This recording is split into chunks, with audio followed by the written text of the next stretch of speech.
bankrupt, I found out he had quietly settled his debt by marrying me off to the Grant family.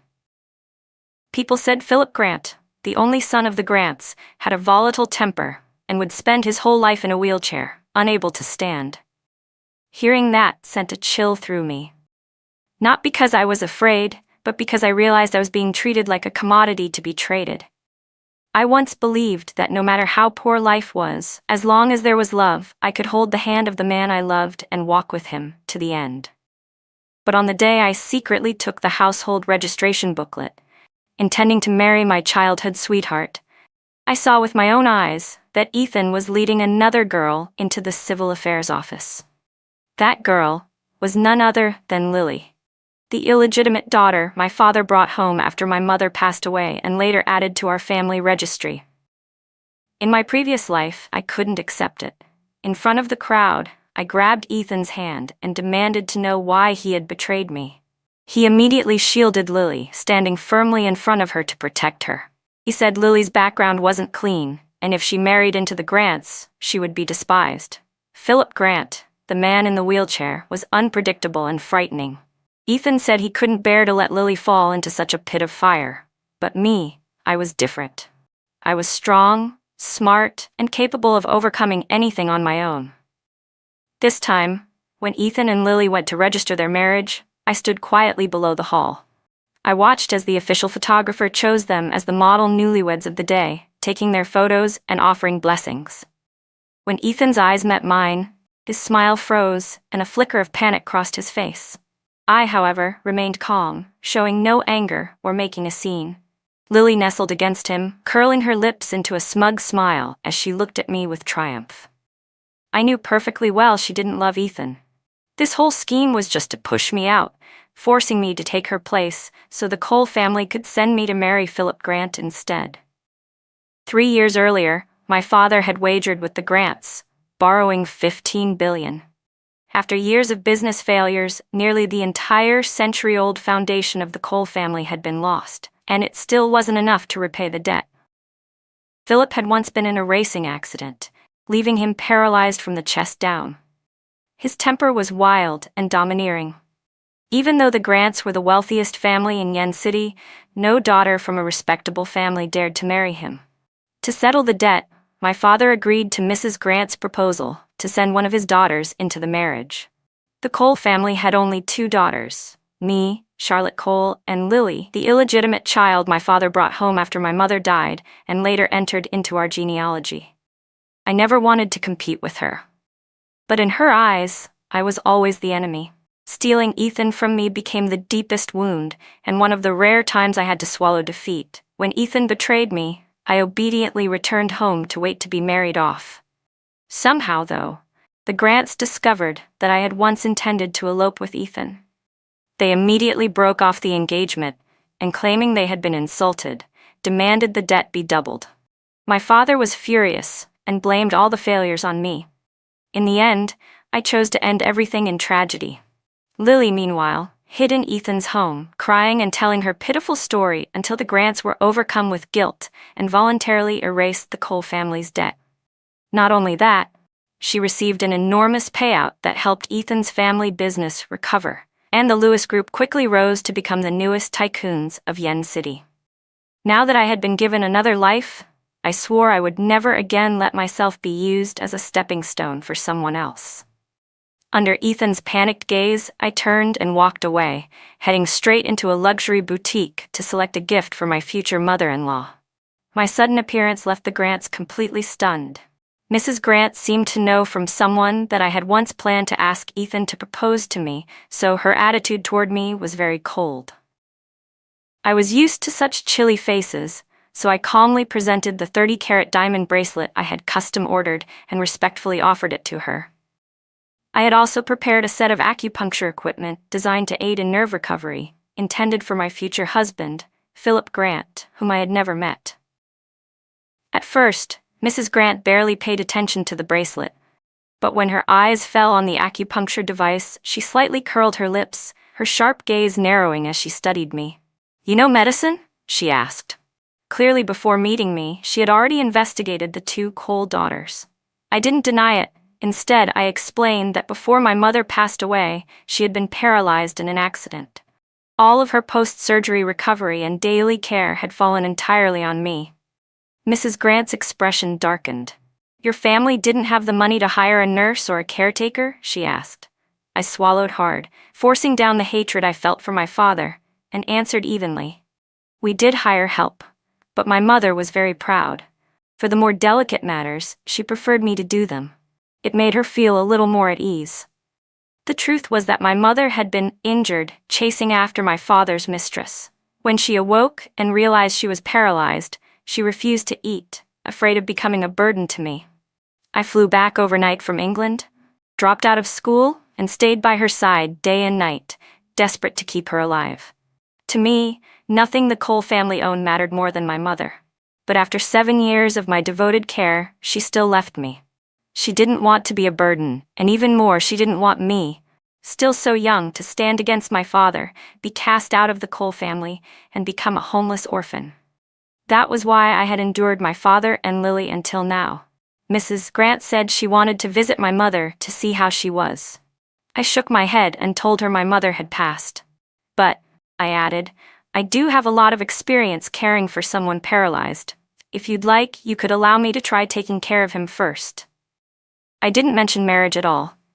The Grant family already resented what I had done in the past. I had no need to push and risk being humiliated. But after the accident, Philip had completely changed. He refused to let anyone approach or care for him. I believed that more than having a daughter-in-law to carry on the family line, what Mrs. Grant truly wanted was for her son to rise again. In my previous life, after I was already dead, I had seen with my own eyes what weighed most heavily on Philip. I knew he wasn't paralyzed because of a biological injury. It was one incident that left him consumed by shame, causing him to give on himself. If I could help him untangle that knot in his heart, he could start over again. Mrs. Grant instructed a servant to lead me to meet Philip, telling me to persuade him myself before anything else happened. His bedroom was originally on the 3rd floor of the mansion, but to make care more convenient, the Grants had moved him into the large master bedroom on the 1st floor. Outside his room was a spacious sitting area, and since Mrs. Grant and I hadn't spoken softly, Philip had likely heard every word of my plan. I clenched my fists tightly, forcing myself to stay calm. The truth was, I had seen Philip before. The man once called the shining jewel of Yen City, twice before his accident. Born with a silver spoon in his mouth, he was the sole heir of the wealthiest family in Yen City.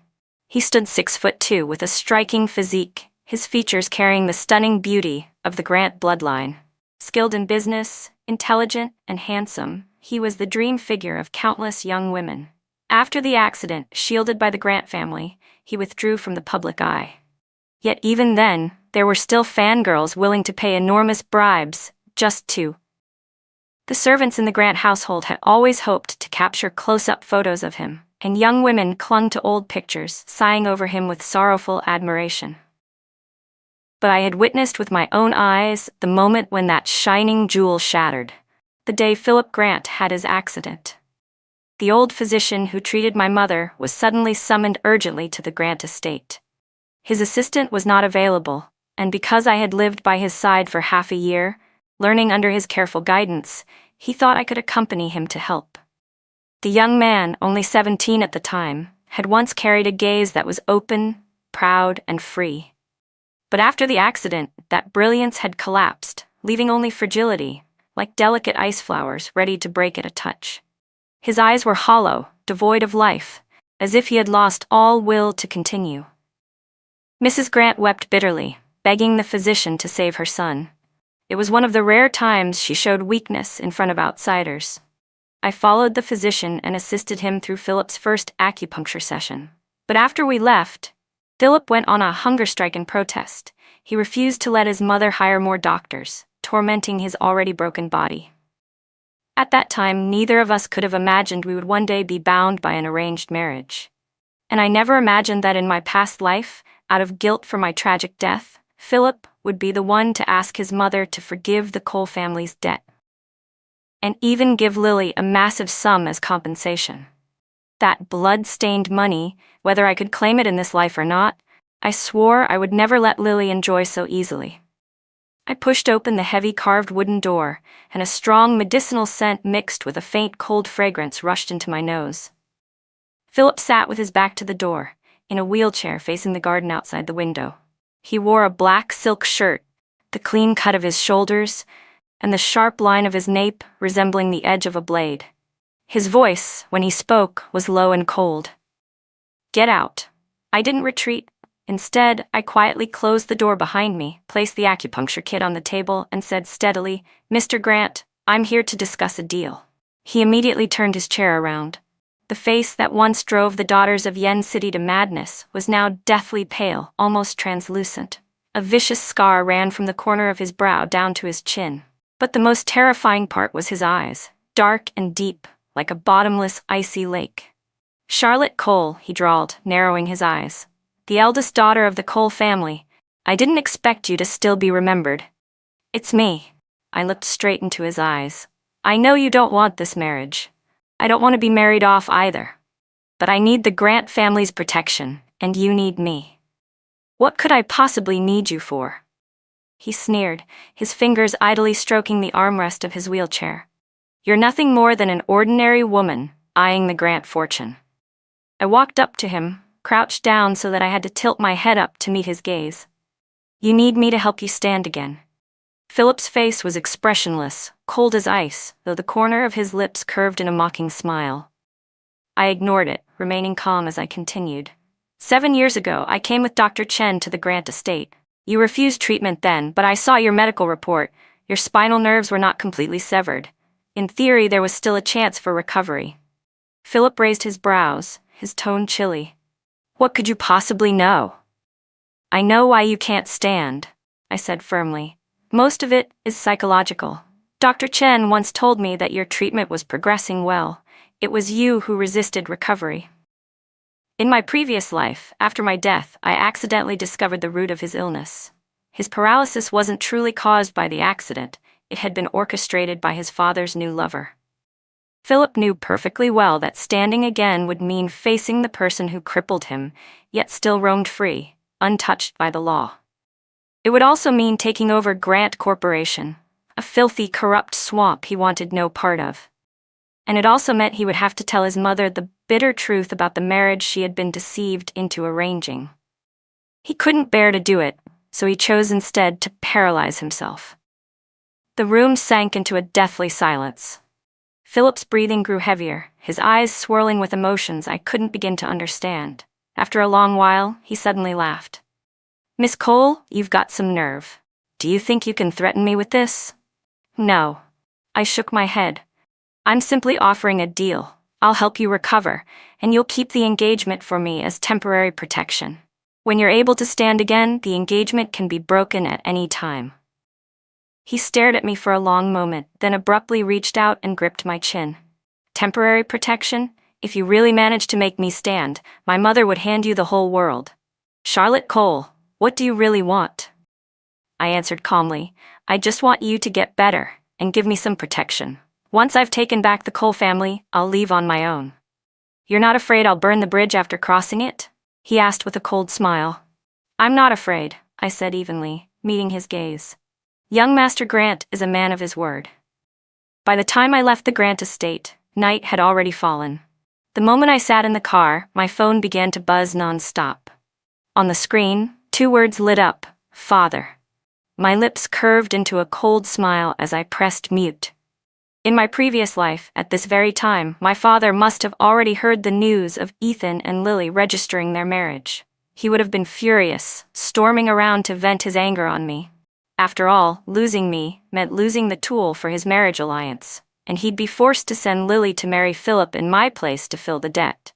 But this time, I was determined to turn the tables. I slowly drove back to the Cole family villa. The moment I stepped through the door, the sound of porcelain shattering rang out. My father, eyes bloodshot, rushed at me. "How dare you come back here? Ethan and Lily just registered their marriage. Do you even know what that means?" Lily stood behind him, eyes red as though she had been crying, but the corners of her lips carried a faint, smug smile. "Of course I know," I said lightly as I took off my coat and hung it on the rack. It means my little sister has found her true love. I couldn't be happier for her." My father froze, clearly not expecting that reaction. "And what about the grants? What about our debt?" "Don't worry about that," I cut him off, pulling a folder from my bag. "I met with Mrs. Grant today. She agreed to let me marry into the Grant family. This is the new loan contract. The Grants have given us another 3 years of grace." My father's hands trembled as he flipped through the pages. How? How is this possible?" Lily's face instantly changed. "Sister? Didn't the Grants, didn't they?" I looked at her with a faint, cold smile. "Weren't they displeased because of me and Ethan? You're awfully quick with your news. Even the internal matters of the Grant family reach your ears?" Her face went white. My father, meanwhile, was so caught up in his joy that he didn't notice the undercurrents between Lily and me. "This is wonderful. Charlotte, you've always been the most sensible one." I gave a quiet, mocking laugh. In my past life, he had said the very same thing, right before he pushed me into the fire that nearly cost me my life, after the Grants broke off the engagement. "But there is one condition," I said calmly. "The Grants require me to move in starting tomorrow, so I can get used to the living environment." My father hesitated, frowning. He worried that moving out would damage my reputation. "Which matters more?" I countered smoothly. "My reputation, or the survival of Cole Corporation? Besides, Mrs. Grant personally invited etiquette instructors to teach me. Outsiders will only see that the Grants take this marriage very seriously." He was immediately convinced. All right, move in tomorrow." As I headed upstairs, Lily stepped in front of me to block my way. "What exactly are you scheming?" Lily hissed, blocking my way. I flicked her hand aside with a mocking smile. "Aren't you good at guessing? Then go ahead, guess." On my very first day at the Grant estate, Mrs. Grant wasted no time asserting her authority. She handed me a thick notebook. "From today onward, you must follow these rules to the letter, especially the ones regarding Philip's care." I flipped it open and skimmed through. It detailed everything, from his daily schedule to his meals, and even dictated the tone of voice and exact words I was supposed to use when speaking to him. "Mrs. Grant," I said, closing the notebook, "forgive me for being blunt, but these rules will only make him resist treatment more." Her gaze instantly sharpened. "What are you implying?" "Young Master Grant doesn't need to be treated like fragile porcelain," I replied steadily, meeting her eyes. "What he needs is to be seen as a normal man, a man with pride." Mrs. Grant's expression shifted several times before she finally said coldly, "Fine, I'll give you 3 months. If there's no improvement by then, you know the consequences." I nodded in agreement, though in my heart I knew it wouldn't take 3 months. With his current reflexes, once Philip's psychological barrier was lifted, he could stand within a short time. That night, I carried a tray of tonic soup to his room and knocked. "Leave it," came his voice, cold as ever, from inside. I pushed the door open anyway and saw him reading company documents. Without looking up, he said icily, "Put it down and go." I didn't move. "This soup has to be taken while it's hot." At that, he finally raised his eyes, dark and shadowed. "Charlotte Cole, don't think just because I accepted this deal you can order me around." "This isn't an order." I set the tray down and pulled a small box from my bag. "It's part of your treatment." Inside was a set of finely crafted acupuncture needles. Philip's expression shifted slightly. "You actually think those needles will help?" "It's not what I think," I answered calmly. "It's what Dr. Chen proved. His technique is renowned and highly effective. I only mastered 70 or 80%, but it's enough to cure you." Philip's fingers trembled slightly. "Get out." I ignored the dismissal and stepped closer, crouching down in front of him. He instinctively tilted his head up, and in that instant I quickly inserted a needle into the acupoint on his leg. His muscles tensed sharply, but to my surprise, he didn't push me away. "Do you feel that?" I asked. His throat moved and he gave a faint nod. "Good." I continued placing a few more needles. "Starting tonight, I'll come every evening to perform acupuncture. Within a month, I guarantee you'll be able to stand." He gave a cold laugh. "And what makes you so confident?" "Because I know you can." I looked straight into his eyes. "Philip, no one knows better than you that you've never truly been crippled. You've always longed to stand again, to protect the one you love." His pupils shrank violently. Suddenly, he gripped my wrist hard. Who told you that? I gently touched his knee. When I inserted the needle just now, your reflex response was incredibly sharp. He stared at me, his eyes filled with complicated, unreadable emotions. After a long silence, he abruptly released me. His voice was hoarse. Leave. I recognized it as his compromise. Gathering the needles, I stood and walked out. As I closed the door behind me, I heard him say, "Tomorrow night, 8 o'clock." Life in the Grant household turned out to be calmer than I expected. By day, I followed Mrs. Grant to learn how to manage family affairs. By night, I performed acupuncture and guided Philip's rehabilitation. Between Philip and me, a strange kind of tacit understanding gradually formed. He no longer spoke harshly to me, and I didn't intrude into his private affairs. Everything remained steady until one afternoon when the calm of the Grant estate was broken. "Miss Cole, there's a man named Lynn here to see you," the butler reported respectfully. I was sitting with Mrs. Grant, sipping tea in the tea room. At the mention of his name, I raised an eyebrow. "Ethan." Mrs. Grant set her cup down, displeasure flickering across her face. "Isn't he the childhood sweetheart who is now your brother-in-law?" I asked evenly. "Would you like to see him, Mother?"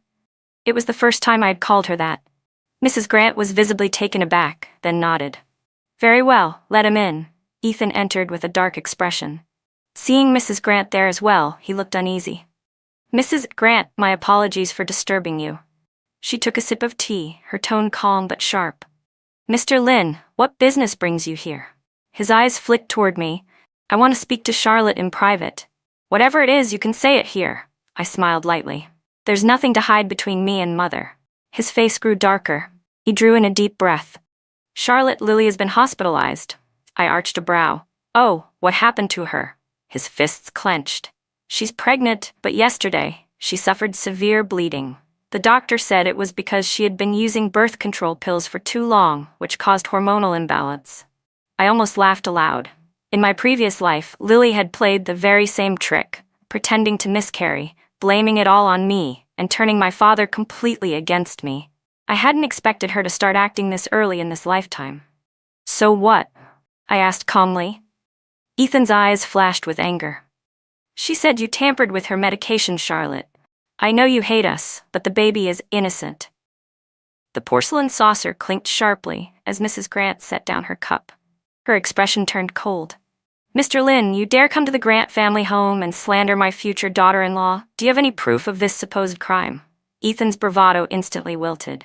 Lily said. "What she said doesn't matter." I cut him off. "What matters is evidence. Where is the medical report? The drug test results?" He froze, unable to answer. I sighed and pulled out my phone, dialing Lily and putting it on speaker.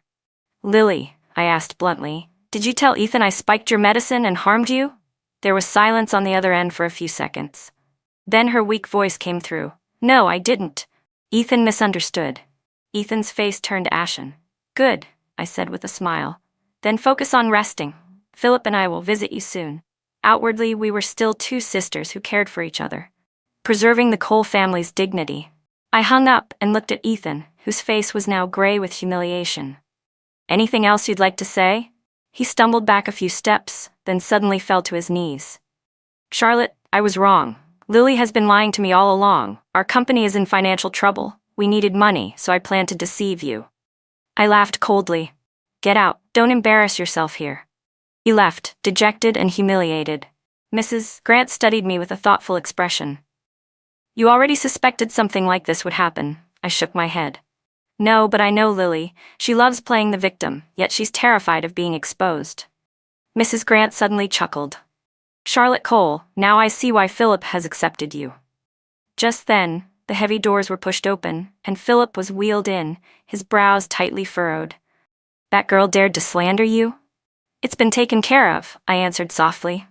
He snorted proudly, then suddenly pushed himself up from the wheelchair. He managed only a few seconds before collapsing back down, but it was enough to make Mrs. Grant cry out in shock. "Philip! My son! I'm fine," Mrs. Grant said, her voice trembling. "But how could I allow my daughter-in-law to be bullied?" Philip's sudden change in attitude toward me startled not only me, but even Mrs. Grant seemed surprised. She must have guessed he wanted to speak with me alone, because she dabbed the corners of her eyes with a handkerchief. and excused herself under the pretense of other matters. I bowed slightly.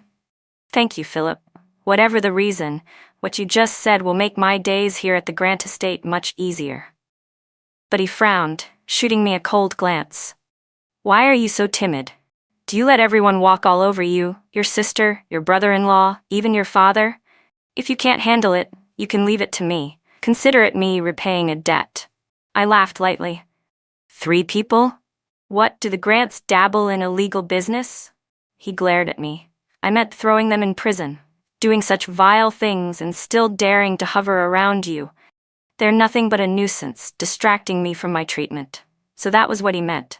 Perhaps he had already investigated the tangled mess of my family. I answered seriously. There's no need. I'll handle it myself. After coming back to life, nothing matters more to me than taking revenge with my own hands. I already had the evidence of my father and Lily embezzling company assets. I was only waiting for the right time to expose it. For now, I let them climb higher, just so their fall would be harder. And the Lynn family? They had already lost their funding. They could barely survive themselves, let alone shield the coals. Besides, the woman Philip hated most was about to return. I had no intention of interfering with his revenge. He didn't get angry at my refusal, only furrowed his brows. If you can't manage it, then call me. We're partners now, after all. I gave a soft reply. All right. In the days that followed, Philip became unusually cooperative with me. Each day during rehabilitation, he insisted on lengthening the sessions, even asking me to increase the difficulty. Watching him grit his teeth through the pain, sweat dripping down yet still persevering, moved me. My hands grew even steadier as I worked. By my calculations, by the end of the month, he was able to walk a few steps along the wall. Mrs. Grant was ecstatic. She showered me with jewelry and money transfers, and even phoned Mr. Grant, who was managing business in Europe, telling him to return and host a banquet to celebrate Philip. But when Philip heard that his father would be bringing their foster daughter, Julia, back with him, his face immediately darkened.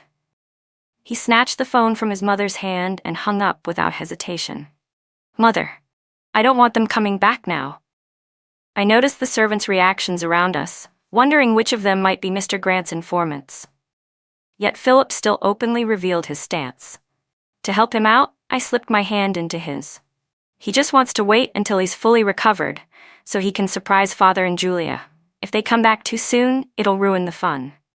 I wheeled Philip back toward his room, but as soon as we crossed the threshold, he shoved my hand away. Who told you to interfere? His voice dropped low, his eyes sharp and cold. Did you think that would earn you favor with the Grants? I pulled my hand back, my palm red from his grip, but my expression stayed calm. I only didn't want your efforts to be wasted. He gave a cold laugh and turned his wheelchair toward the large window. Julia's coming back. Do you even know who she is? I nodded. The girl your parents have sponsored for years, and also one of the people responsible for the accident that left you paralyzed. Philip spun his wheelchair around, his eyes freezing over. You investigated me?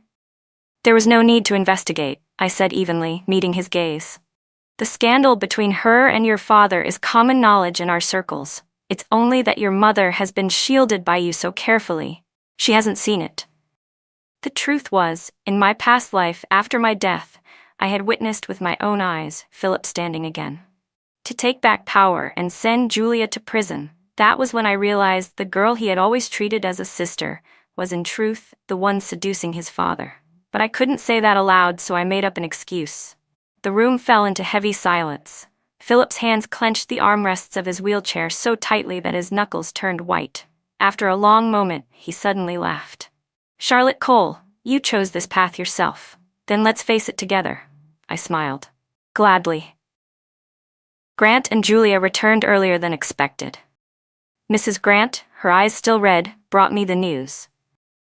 Philip's strange behavior before had finally made even his slow-to-realize mother suspicious. She used her connections to investigate and discovered the truth, that her husband had been having an affair, secretly supporting a seemingly pure college girl. That girl was the very one who had caused her son's accident. But after so many years of being forced out of the company, even if Mrs. Grant wanted to protect Philip's future, she no longer had the strength to oppose her husband directly. Charlotte, take Philip to the villa for a few days, she pleaded, clutching my hand, panic in her eyes. Say it's for his recovery, that he needs a quiet environment. I looked at her troubled expression. What about you, Mother? She shook her head. No matter what, you two should leave for now. I turned and saw Philip pushing his own wheelchair toward us, his face dark as a storm. His voice was as cold as ice. Just because I've been confined for 7 years doesn't mean I've done nothing. His words left Mrs. Grant frozen. Her lips trembled as tears slid silently down her face. Philip, my son. Don't cry, Mother. He wheeled closer and took her hand firmly. I'm no longer that boy who let himself be bullied without fighting back. He lifted his head and met my eyes, his gaze burning with determination. Charlotte, take me to the study. Inside, Philip opened the safe and pulled out a thick file. These are the proofs I've gathered over the past 7 years. His finger pointed at the documents. The accident back then was Julia's doing. She sabotaged my car under my father's orders. Mrs. Grant sucked in a sharp breath. Impossible. Why would your father do that? He's wanted to replace me as heir for a long time, Philip said with a cold laugh. Julia isn't just his mistress. She bore him an illegitimate child. I stood beside them and watched the world inside Mrs. Grant collapse. She sank onto the sofa, her face pale as paper. Mother! Philip's voice softened. I need your help now. Can you contact your brother? Her brother was a prominent name in venture capital and the strongest ally the Grant family had. Wiping her tears, Mrs. Grant nodded vigorously. I'll call him right away. The day Mr. Grant returned, the air inside the mansion was suffocating. Julia walked in with him, holding his arm, dressed in a pristine white dress, her appearance gentle and delicate. When her eyes swept over Philip in his wheelchair, a glimmer of smugness flashed within them. Philip, Mr. Grant said with feigned concern, I hear you're doing rehab. Don't push yourself too hard. Philip gave a faint smile. I'm not forcing myself. I can already stand. Before everyone's stunned gaze, he pressed his hands against the armrests and slowly rose to his feet. Julia's expression changed instantly. Impossible, the doctor said. I cut her off with a smile. Said Philip would never stand again, right? Mr. Grant's eyes sharpened. Who are you? Charlotte Cole, I answered steadily, his fiancée, and the one who helped him stand again. Philip took my hand in his, our fingers tightly entwined. Julia's eyes blazed with jealousy as she stared at our joined hands. That evening, at the dinner banquet, Mr. Grant suddenly announced, next month is Julia's birthday. At that time, I will formally appoint her to the board of Grant Corporation. Mrs. Grant's eyes reddened at his words. But Mrs. Grant had learned how to stay calm. She didn't say a word. I object, Philip said evenly. Mr. Grant narrowed his eyes. You have no right to object. Is that so? Philip pulled out his phone and played a recording. The voices of Mr. Grant and Julia filled the room as they plotted together, plans that had nearly cost Philip his life. Julia shot to her feet. This is fake. At that moment the butler rushed in, panicked. Master, there are many police cars outside. Philip's uncle had long despised Mr. Grant, but for his sister's sake, he had tolerated it and stayed out of the family's affairs. Now, knowing all the suffering his sister and nephew had endured was caused by Mr. Grant, he could no longer hold back. With his influence behind them, Mr. Grant and Julia were swiftly arrested for attempted murder. After their arrest, the Grant estate plunged into short-term chaos. Mrs. Grant forced herself to stay strong, managing household affairs, while Philip officially began to take over the Grant Corporation. I had originally planned to withdraw once everything was resolved. But Philip insisted on keeping me at the estate, claiming his rehabilitation wasn't complete. Do you really still need me? I asked one evening, watching him walk into the study with steady steps. He glanced back, a smirk tugging at his lips. What's this? Miss Cole wants to run off after taking advantage? I was left speechless, and could only continue playing the role of his fiancée. Then came the day disaster struck the Cole family. My father called unexpectedly, his voice more panicked than I had ever heard. Charlotte, come home now. Something huge has happened with the company. It turned out the financial fraud of Cole Corporation had been exposed. The stock price plummeted, and worse, the bank abruptly withdrew funding, cutting off all cash flow. I let out a cold laugh. Father, isn't this what you've always feared? It's finally here. Charlotte, his voice shook, Only you can save Coal Corporation now. The Grants are rich, if you just ask. I won't ask, I cut him off. The gaping holes in Coal Corporation were created by you and Lily. You two can bear them yourselves. There was silence on the other end for a few seconds before Lily's sharp voice replaced his. Charlotte Cole, don't get cocky. Do you think clinging to the Grants will keep you safe? Let me tell you, Ethan is already seeking out Philip to propose a partnership. And when that happens, what? I interrupted with a light laugh. He'll betray me one more time? I hung up and went straight to find Philip. He was in a meeting, but when he saw me, he signaled for everyone to pause. What's wrong? He asked, frowning. Ethan is planning to approach you for a partnership, I said bluntly. Don't agree. Philip didn't answer immediately, only murmured. The terms he offered are very tempting. In business, one has to consider profit. I understood. He had only just taken over the company and needed profitable projects to win over the shareholders. That was exactly why I had to warn him. I pulled out my phone and played a recording. This is him and Lily. They're targeting the Grants. It was the same conversation I had overheard in my past life, before I died. Lily bragging to Ethan as she outlined their scheme step by step, exploiting cooperation between Lynn Corporation and Grant Corporation to seize the Grant's assets. Philip's eyes turned dangerously sharp. Where did you get this? That doesn't matter. I put the phone away. What matters is that now you know their intentions. He studied me for a long moment, then suddenly sighed. Charlotte Cole. You didn't need to remind me. I never planned to cooperate with them. Their enemies are your enemies. And if they're your enemies, then they're mine too. Can't you trust me a little more? Philip asked quietly. I gave a slight nod, but when the day Ethan truly came, I still wasn't at ease. I hid in the adjoining room and listened. Ethan sounded overly eager. Mr. Grant, our new energy project has enormous potential. If Grant Corporation invests, the return will be at least 300%. Philip flipped through the proposal lazily. It does sound impressive, but why choose Grant Corporation as your partner? Ethan faltered for a moment. Naturally, because of Grant Corporation's strength. And also because of Charlotte. He lowered his voice. I know the two of you are only in a transactional relationship. Once this deal succeeds, I can help you cut ties with her. She's too headstrong, not gentle or lovable like a woman should be. Being stuck with her must be tiresome. Before he could continue, Philip's icy voice cut in. Mr. Lynn, it seems you've misunderstood. He rose from his chair, looking down at Ethan from above. First, Charlotte Cole is my fiancée, not some transaction. Second, your project is a scam. I already have the evidence. Ethan's face went pale. That's impossible. Philip pressed a button on his desk. Several police officers entered immediately. Mr. Lynn, you're under suspicion of commercial fraud. Please come with us. Ethan was taken away. I stepped out from the side room. Philip's eyes met mine. Satisfied? I nodded. Thank you.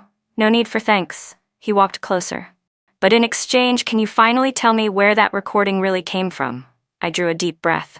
If I told you I was reborn, would you believe me? To my shock, Philip nodded. I would. Why? I whispered. Because I once dreamed a dream, he said softly. In it, you died horribly, and I was consumed with regret for not realizing what you meant to me sooner. My body stiffened. In that dream, Lily brought me the news of your death. She cried and spun her story. When I investigated, I found the truth. But it was already too late. So when you appeared in my house, I knew you right away. In the dream, I kept chasing a figure, but I could never reach her. Charlotte Cole, will you give me a chance? Let me pursue you, walk beside you, spend the rest of my life with you? My eyes grew wet. So it wasn't just me who remembered the past. He had always been waiting for me too. Still, I didn't answer immediately. You can court me, I said softly, but marriage proposals will have to wait. He pulled me into his arms. This time, my heart truly wavered. On the day Coal Corporation declared bankruptcy, my father brought Lily to the Grant estate to beg me for help. In just a few days, he looked 10 years older, his hair entirely gray. Charlotte, he pleaded, I know I was wrong. For the sake of father and daughter, please save Coal Corporation. Lily wept bitterly. Sister, it's all my fault. I shouldn't have stolen Ethan. I shouldn't have harmed you. I looked at them, calm and detached. Father, do you remember how Mother died? His whole body trembled. She didn't die of illness, I said softly, meeting his eyes. She died because you pulled out her breathing tube. Lily gasped and turned to him, horrified. Father, is that true? My father collapsed to the ground, mumbling. How did you know? Because I saw the surveillance video, I answered, my voice shaking. By the time I arrived, she was already gone. To pay off his debts, my father had agreed to Mrs. Grant's proposal to send a Cole daughter to bear the burden. Charlotte Cole. My father suddenly laughed, his face twisted and grotesque. Do you think you've won? Let me tell you, the entire Cole Corporation debt has been transferred into your name. If I die, you'll die with me. Philip's voice cut in, cold and sharp. That so-called debt transfer contract is a fake. I've already had my lawyer take care of it. My father's face drained of all color. My father and Lily were arrested for attempted murder and financial fraud, and Cole Corporation was officially declared bankrupt. But the assets my mother had left behind had long since been moved under my control, so they remained untouched. When everything finally settled down, I told Philip I wanted to travel for a while, to relax. He leaned against the doorframe, blocking my way. Why don't you take me with you? You just started walking again, and you still have a company to manage. How could I possibly drag you along? I said, both exasperated and amused. He stepped closer, firmly shutting my suitcase. I don't care. Wherever you go, I'll go. What if you disappear on me again? Then he pulled me into his arms, his breath warm against my ear. Charlotte Cole, don't vanish on your own anymore. It terrifies me. The company, I've got my mother to handle things so nothing major will happen, but if you run away, I'll lose my wife for real. My face flushed crimson. Philip, are you serious? More serious than gold itself, he said, pulling out a velvet box. Dropping to one knee, he opened it. Marry me. Let's turn this trip into our honeymoon. Looking into the sincerity in his eyes, I couldn't help but laugh. All right, but on one condition. What condition? Our honeymoon has to be in Iceland, I said softly. In my last life, my greatest regret before dying was never seeing the Northern Lights. He stood and wrapped me tightly in his arms. Not just Iceland, I'll take you everywhere you want to go. In this life, I'll show you every beautiful sight the world has to offer.